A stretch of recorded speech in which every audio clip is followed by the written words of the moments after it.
if you make a product so successful that it gets banned everywhere, it's probably not going to be very good for your business.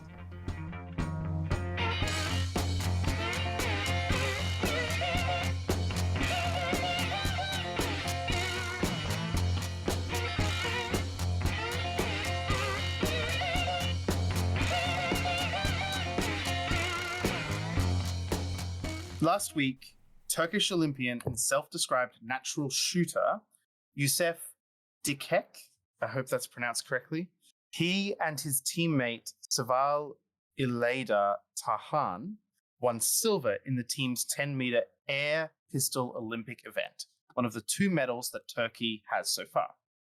This is obviously phenomenal for them and something that they should, be celebrated for. But specifically, one of the things that we want to talk about is his equipment, or lack thereof.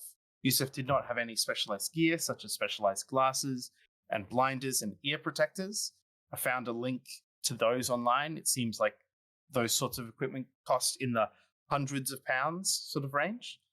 Instead, he opted for conventional eyeglasses and just normal earplugs that any of us can get for $1. This seems to be in quite stark contrast with many other sports where more and more equipment, both in competition and in training, is necessary to stay at the top. We can talk a bit further about other related topics, but I wanted to align this back to entrepreneurship.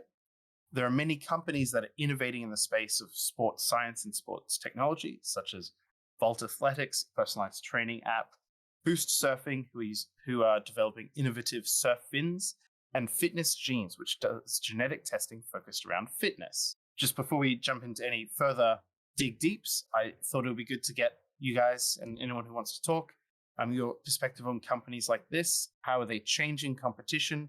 What do you think could be pitfalls or dangers to this type of business? And what do you think is the way around which you'd run these sorts of businesses? So we're talking about the Genetic Genes company, right? Sports science company. So Genetic Genes, Fitness Genes, Volt Athletics, whatever it is. But just like, I want to talk on the general topic to start, and we can narrow in on closer ones. I've got a list of like 3 or 4 other narrowed in topics. Because you kicked off talking about the use of equipment versus not equipment, I thought initially you're talking about the company that produces the specialized glasses. Because to be honest with you, I didn't even know that was allowed in the Olympics. That's pretty incredible to me, because I do feel like something like that could be seen as an advantage, but clearly it's not necessarily an advantage for everybody. Yeah, absolutely. Yeah, the genetic testing thing, I think I feel entirely differently about than I feel with technology, because while technology has, a direct application to that sport, I feel like genetic testing, that information is going to be monetized and used in all different ways. And I also think the other thing to consider is like the mental burden that puts on someone to know that it's kind of like IQ testing, but to like the nth degree to me somehow. I don't know if anyone agrees with that or disagrees with that, but if you were born thinking that you were genetically special and like should be this amazing athlete, what if you weren't mentally prepared for that? Yeah, there's a really, really good movie called Gattaca. And it's about this theoretical future where everyone's genetically tested from birth. And it's like, you get told you're going to live to 45 years old, probably. And you're not going to be very good at any of these things. You might be good at these things, all that sort of stuff. And it was very ahead of its time. I think we are getting to a point in technology with the sorts of questions that movie raised need to be seriously considered, because it is now possible to remove certain genes and traits in babies in the womb. It is now the impact of like CRISPR and technologies that you can change genetics is coming out. I don't have any answers for the questions, but I think the questions need to be discussed in depth, because we do find that legislation tends to move much more slowly than technology and innovation. So the impact of what this sort of genetic testing can have on society is going to be, if not well thought out, is going to be huge. And I'm sure there will be some very negative effects as well as hopefully positive effects. Yeah, I'm glad that you're bringing sci-fi movies into this conversation. I think I can be trusted for that. I should just say science fiction in general because it doesn't predict everything, clearly. Isn't the Back to the Future when they go to the future? Isn't that like 2000 or 2004 or something like that? Yeah. So that's always kind of a fun thing. Like, how long does it actually take for us to evolve as a species? But I have seen Gattaca, and yeah, that was a really interesting idea that they proposed. And I actually feel like that's a good example of a movie that dealt with how you feel about yourself too. As you probably remember, that character that got, I don't know what they called it in the movie, but extensions in his legs so he could be taller. So the main character, he was reported from birth as an invalid because he wouldn't live past 30. And then he's like 45 or something in the movie. Yeah, he's finding his own path kind of outside that. And that, so say you could, just going with, that line of thinking about age, say you could actually predict how long someone's going to live. I mean, psychologically, like in the medical field, you talk about the will to thrive. And this is something that like they study in various populations. The vet population is always a good one to study. Sorry, vet as in veteran? Yeah, but this actually applies to athletes a lot too, right? How much does your willingness to push yourself and to think yourself strong in the situation, how much does that help you form better or survive? So I think that has great application. I don't think I would want to know how genetically incapable I was, if you will, because that would change my self perception. You wouldn't want that repeated over and over in your life because that would become a limiting belief that you would cling to. And many of us already struggle with that. So I think I feel pretty strongly about that. But I do like genetic testing as something that could help you treat diseases, or with athletic performance, maybe it could tell you, what sort of training you should focus on. That would be more beneficial. I guess I'm like, I don't know if we need genetic testing for that. It could make it that much better. Well, what Fitness Genes claims is they do research backed DNA insights and training plans. So the idea is you do get your DNA tested and read, and then they use that to say, like, with your specific set of genes, you'll be like benefit more from doing these, or like these foods will be more effective for you, or all that sort of stuff. So it is interesting. Like they're trying to apply this testing to specifically the fitness and athletics field. And so far, I think they've raised 6.6 million roughly, but they're UK based, interestingly. I feel like I sound like one of my mentors at boot camp, but I feel like they need to narrow their problem. It sounds way too broad. As soon as you say nutrition, my spidey sense starts tingling. So to give you like a really simple example, like every person is going to be born with, you have fast twitch and slow twitch muscle fibers. So the slow twitch muscle fibers are going to be really useful for, people that want to do strength, who want to do marathons. And the fast twitch muscle fibers are going to be more useful when, you see someone do something that requires an incredible amount of agility and sprint. But it's not that simple because you're born with that genetic capacity. And by the time you get to the Olympics, that's going to matter. But for most of us that don't get to the Olympics, because you can change that in your body, through training, that's kind of the amazing part about the human body. So can you like specifically train to increase your twitch muscles versus your slow move muscles, or can you decide where you're putting training? So slow twitch and fast twitch muscle fibers, which you have in every muscle in your body. So you could focus on training that would produce more slow twitch or more fast twitch.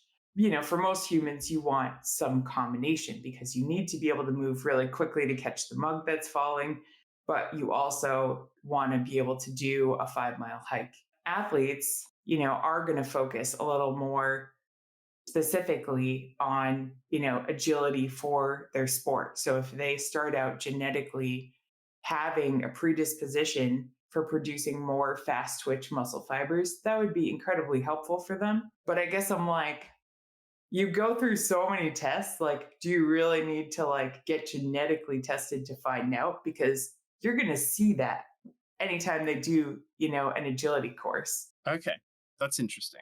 And then one of the other things that I wrote down to go through is do you remember those Nike shoes? Zoom Vaporfly Elite shoes? They're the ones that have like specific foam that Nike made and then a carbon fiber plate inside it.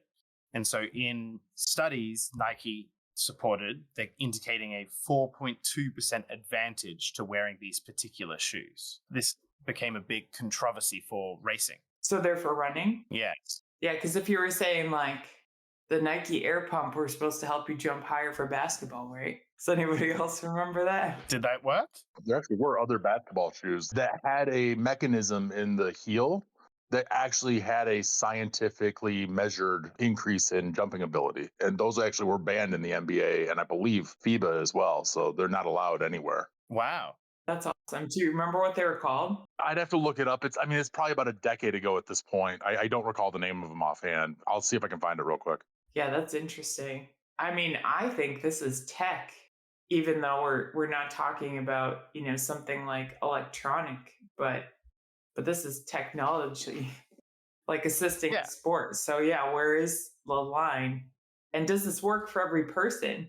Yeah, good questions. But additionally, even though there has been seen this positive impact, at least competitors can come out with competitor companies can come out with other relatively similar designs, right? And so the free market can sort of push down the prices of those so it doesn't become as extreme of a wealthy competitors win more and not so wealthy competitors lose just because of the shoes, right? But then you've got scenarios where, for example, if the company has a patent on some traits of it, that can make it so that it's like incredibly limited who can actually access that particular technology, right? And the whole point of sports competition, or at least I would say a large part of the point, is to be like, this is what the human body can achieve. Another example, sort of similar technology or similar concept, is the Laser Racer swimsuits that were used in Croatia in 2008. And wearing them at that swimming competition broke 17 world records. They're like full body swimsuits. And it ended up being that the organization that runs aquatic events for the Olympics banned full body swimsuits. So there's a limit on men's swimsuits have to be between certain lengths and women's swimsuits have to be between certain lengths, because people were putting on not just one of these swimsuits, but 2 or 3 of these swimsuits to get multiplying effects from them. Oh, interesting. Yeah, it makes sense, right? Because the water would be so different against that surface than it would against your skin, right? Yeah, it also stored some air in the swimsuit, so it would give you extra buoyancy, so you didn't have to fight as much to stay at the top. Okay. Wow.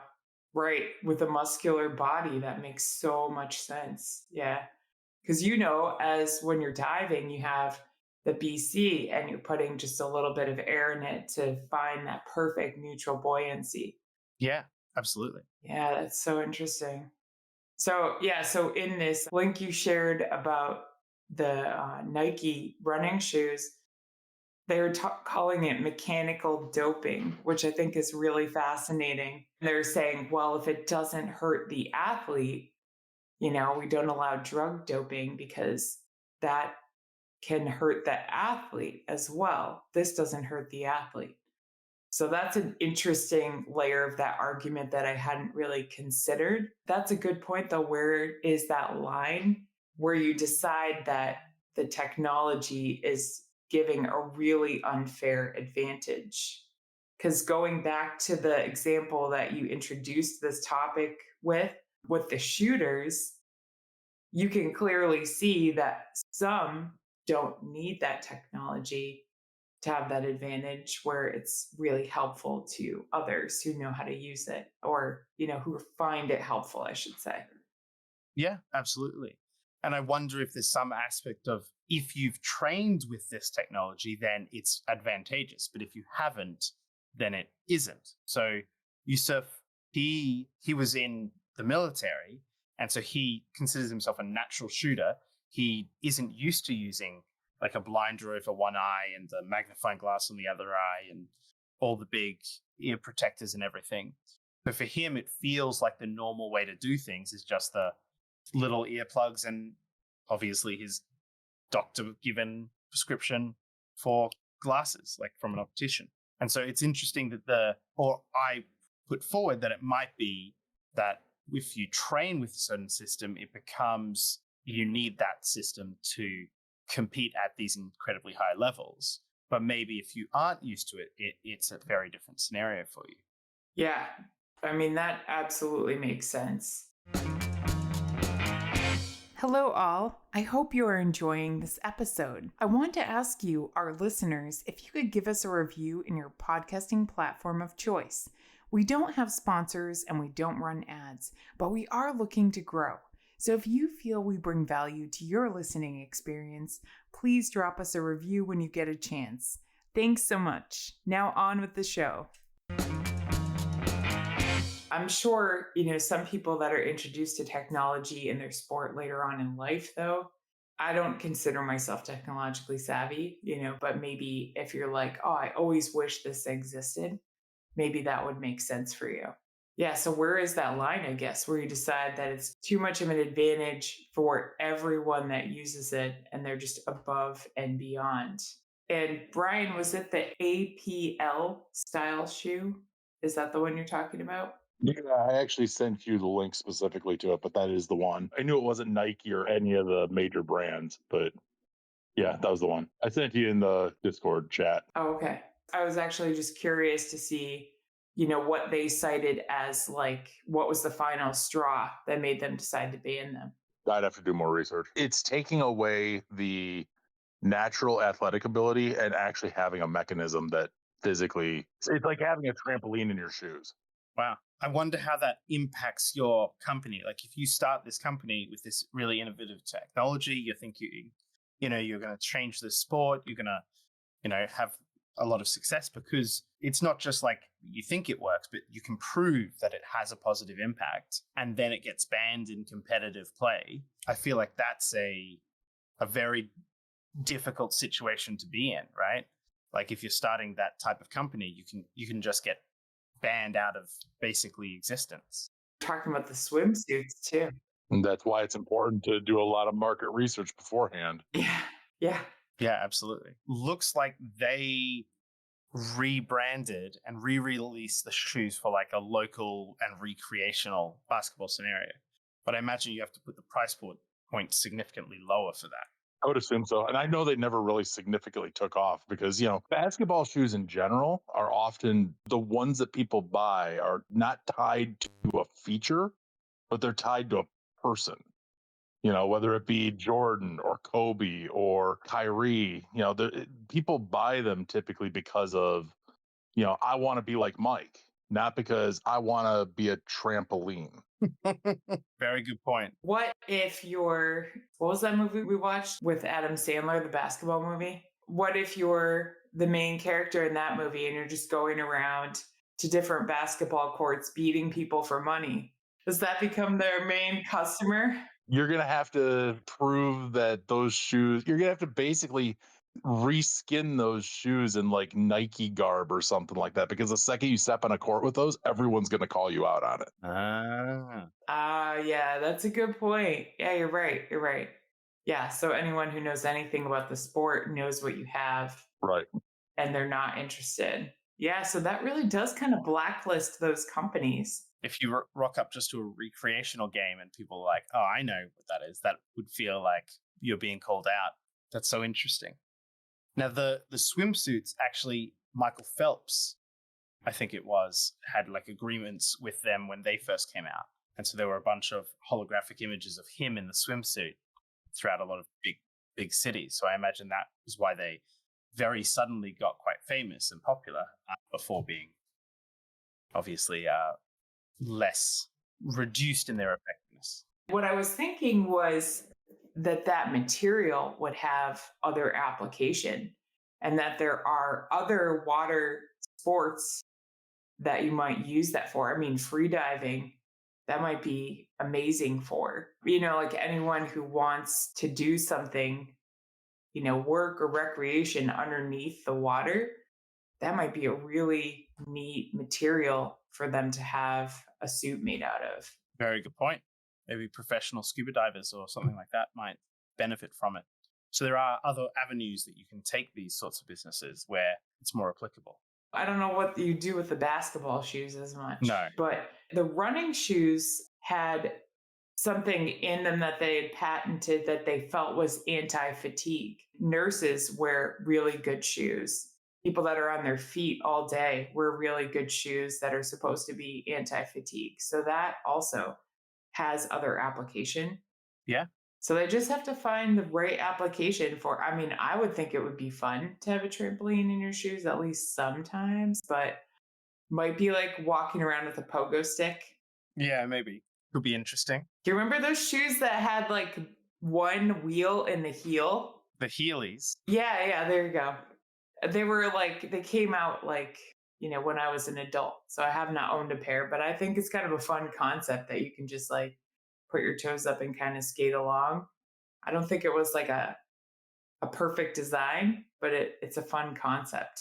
May I say something about the shoes? Of course. I tried several times different shoes since I was a professional runner a while ago, honestly. Technology improved, but for instance, in my opinion, there is not enough focus on what is needed. Because I believe it's more a trend, a technology that goes on. For me, it's not focused, for instance, on my need. If I want to improve my run, because maybe there is a R&D somewhere, just a company, the other follow. Indeed, many shoes are almost the same because they copy each other. I don't see a lot of improvement in the sense of the feeling for the runner.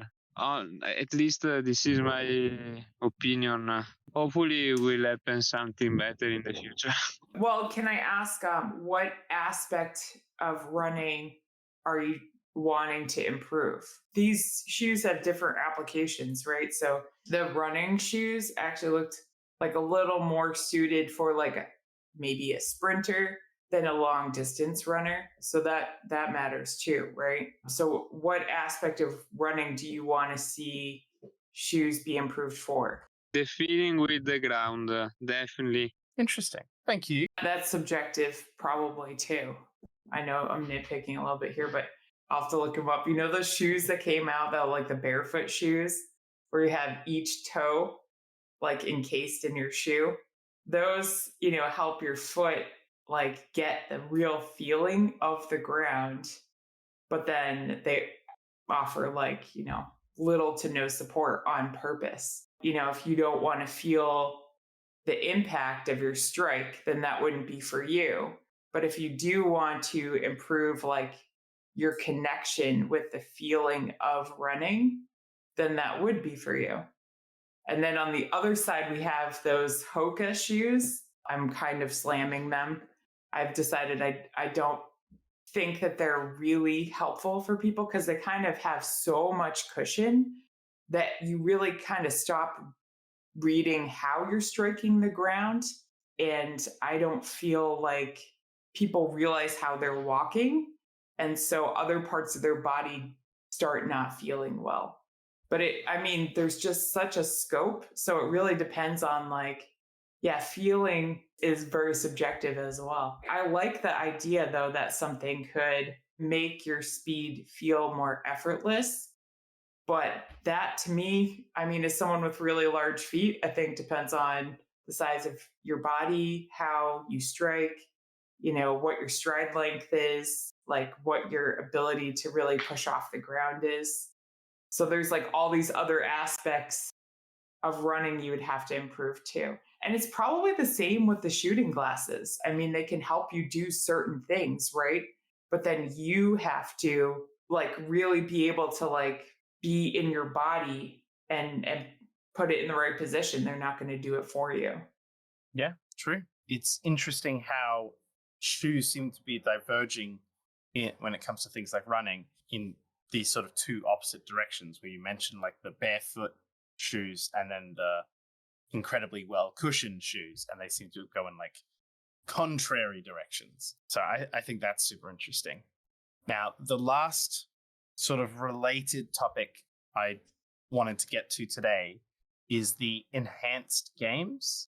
I don't know if, Nancy, you've heard of this before, but you mentioned earlier how these sorts of technologies that can help competitors, they should, it's important that they're safe. Maybe the mechanical doping's fine because it's not bad for the athlete, things like that. So the Olympics bans a lot of different drugs. They screen for those drugs after the competition, with the intention being of like athletes don't want to win and then lose the win just because they were doping, right?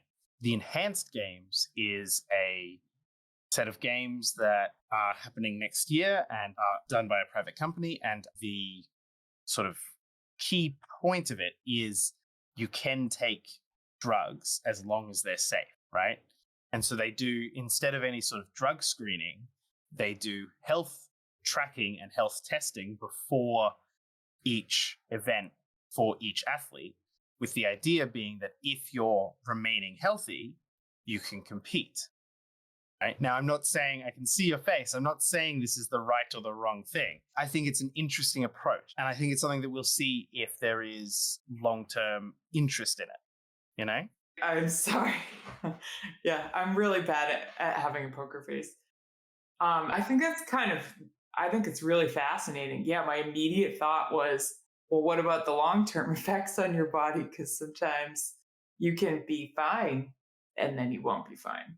I think it's interesting. Obviously, people are going to be participating willingly in this. I think it will be a great source of entertainment for people. In a way, it could be, if they're sharing how they're doing the health monitoring, it could be a source of education for the general public about, how some of these drugs affect people. Yeah, but I mean, I do think it's dangerous, even though it's fascinating. It can be both, because there are reasons why certain substances are banned, and some bodies are just going to deal with being doped better than others. And not everyone is genetically as responsive too, so it doesn't necessarily give you that advantage. I think fundamentally we'll see what happens with these games, whether or not they are something that does continue, if it's something that, long term people consider safe. But I think it's a unfortunate reality of human psychology that we are not good at seeing slow problems. A great example of this is the aerosol sprays that used to damage the ozone layer. We very quickly started to see effects of those. And because of it, that is something that we reacted to very quickly. We got banned, and it's already massively improved. It's actually directly over Brisbane, or my home state of Queensland. Then there's slower problems like the disease tuberculosis is an incredibly slow disease that spreads incredibly slowly, and it's killed more people than any other disease, just because it's these slow problems that people don't seem to correctly rate the danger of. If it ends up being that all of these substances that the athletes are taking are healthy in the sense of don't stop their heart then and there, but end up long-term having very negative effects, that's a whole different issue. But unfortunately, we're only going to see after the fact. Yeah, that's an interesting point that you make. Is that true about TB, about tuberculosis? I didn't realize that. Yeah, it's super interesting. It's something you have to get tested for here if you work in any school system or... Really? Yeah, they take it seriously about it spreading in schools, at least. That's great. That's really good. Yeah, I don't know when else they test you for it. I've just been tested for it several times because I've worked in schools. How difficult is the testing? I was just going to say, it's really simple. They give you like a little tiny pin prick, and then you just have to watch it for a couple days and basically photograph it and send it to them and show them that you didn't have a reaction to it. Like you get like this big red ring if you did, and it would show that you had it. So yeah, it's a pretty simple test. So maybe we should start doing it in workplaces once a year or something. I don't know. In the Western world, it's been reduced like hugely. But we sort of, I think it used to kill like 1 in 4 people in America for a while. And then it just, like we had tons of antibiotics that worked for it. And because it was considered a problem at the time, we had a lot of solutions developed. But there was a period after sort of success in America where I think it was like 47 years when no more research and drugs were developed for TB because, the more well-off countries weren't dealing with it. But now it killed 1.3 million people last year, I think it was. So at some point we just consider it managed. Yeah, exactly. And funding stops. It stops being the hot disease. Very true. Circling back to the long-term thinking versus the short-term thinking with carb loading, Giovanni, I actually think that's a pretty good example because it doesn't work for everyone. So just like with these games, it would be interesting to see, even if it is dangerous, I do find it interesting to see who actually benefits from that and who doesn't. I don't know that they're really going to showcase that, because you really could showcase a sporting event like that with an agenda of saying, well, shouldn't everyone be doping? Aren't these drugs really great? And if it doesn't work for an athlete, then why would they want to compete this way? But yeah, I think it's an interesting thing to consider, because carb loading isn't something that improves every runner's performance, but it does in the short term really help some runners have an advantage. And just for the layman, when you say carb loading, is that where you eat a whole bunch just before the run, or? So consume a whole bunch of sugar, and in its simplest form, your body's main source of fuel is going to be glucose that it turns into glycogen to feed the muscles. So, just like they tell you with a healthy diet, make sure you eat more fiber because it's going to be processed by your body more slowly. You're purposefully doing the opposite. You're just like I don't know if you've seen like those sugar gels that runners will, like distance runners especially, will have on them and take in the middle of the run. Like they're literally just feeding their body glucose, which in normal life would be a terrible idea. But when you're doing an endurance event like that, you're just giving your body the quickest source of energy you possibly can. Yeah, some people react quite negatively to that. And yeah, I think the sugar hangover part is terrible, as he was sort of indicating. So there's a trade-off there, but it's much safer. That would be just like, I guess, I don't know, would we say diet doping or something like that? I'm sure. I'm sure there's a real term for that. Yeah. But yeah, usually in sports or in nutrition, it's known as carb loading. And there are different programs, that tell you to do it different ways. Now, we are coming up to the hour. We normally wrap up with a words of wisdom question. Fortunately, I have no words of wisdom to give. Do you have any takeaways or something new you learned? I learned a whole lot, as I always do whenever I talk with you guys. I think the key takeaways a key takeaway in my head around these sorts of things is trying to understand the short-term, the long-term impact, because it is very different of a lot of these sorts of things. It can be very hard, but I think it is super important. And then the other thing is, if you make a product so successful that it gets banned everywhere, it's probably not going to be very good for your business. It's a good point. Yes, it has to have more than one market. I think, thank you to everyone for joining us on this voyage today, experimenting with a different style.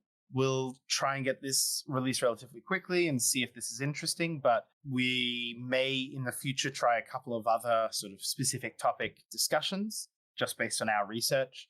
A couple of examples, like I'd love to dig into how stock options and how shares work within companies sometime. I feel like that's super interesting and not very well understood. Another option is one of my personal favorite areas, which is like space technologies and how I think that's going to change the world across the next 30 years. So if any of those or totally other topics interesting to everyone, please let us know and we'll see if we can talk about them. Yeah, thank you so much, everyone, for joining. It's always a pleasure collaborating with you.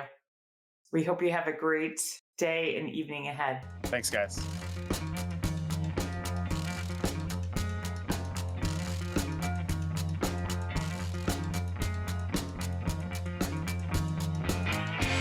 You've just finished another episode of Founders Voyage, the podcast for entrepreneurs by entrepreneurs. The team at Founders Voyage wants to thank you from the bottom of our hearts. We hope you enjoyed your time with us, and if so, please share this with someone else who might enjoy this podcast. You can also support us by leaving a review on Apple Podcasts and Spotify, and by donating to our Patreon. Outro music today is Something for Nothing by Reverend Peyton's Big Damn Band.